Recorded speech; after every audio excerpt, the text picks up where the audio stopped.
We are going to continue our conversation on the oppression of Black, Brown, Indigenous, and other women of color. And this is another article written by Jennifer G. Uh, the Patriarchy and Colonialism. Yeah. Removing Indigenous women from power was central to the colonizing mission.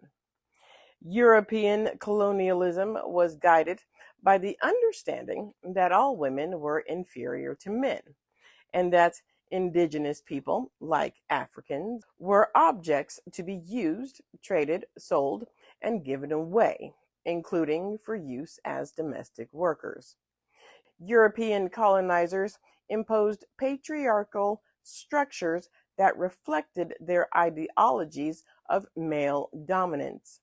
Patriarchy was present in the few indigenous societies that had class divisions and operated as empires, like the Mexica, known as the Aztec, but non existent for most. The European patriarchal system actively undermined indigenous women's control over their own labor and resources, their sexuality, reproduction, and political, economic, and spiritual power. It attempted to eradicate any traditions in which women held authority. Many indigenous societies had matrilineal systems where women held leadership positions, influenced decision making, and controlled resources. This contradicted the patriarchal ideas of European colonizers who sought to establish male dominance and control over land and resources. European colonizers viewed these egalitarian gender dynamics as threatening to white men's dominance, and colonizers deliberately targeted non patriarchal gender roles when they made contact with indigenous peoples.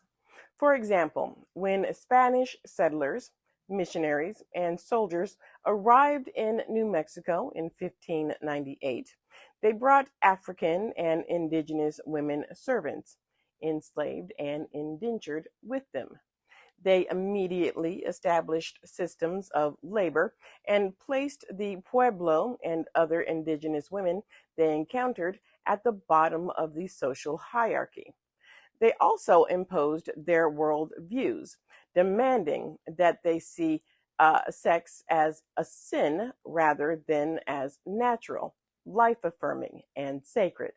But Pueblo women retained their power within their own communities since it was rooted in their fertility and cultivation of corn.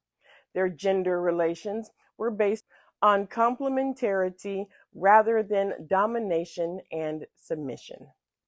The Pueblo nations resisted in many other ways, including leading a successful rebellion in 1680 that drove the Spanish out of the region for several decades. Laguna Pueblo scholar Scholar Paula Gunn Allen has written, the colonizers saw, and rightly, that as long as women held unquestioned power of such magnitude, attempts at total conquest of the continents were bound to fail. That's why in later years they used white women to undermine indigenous women.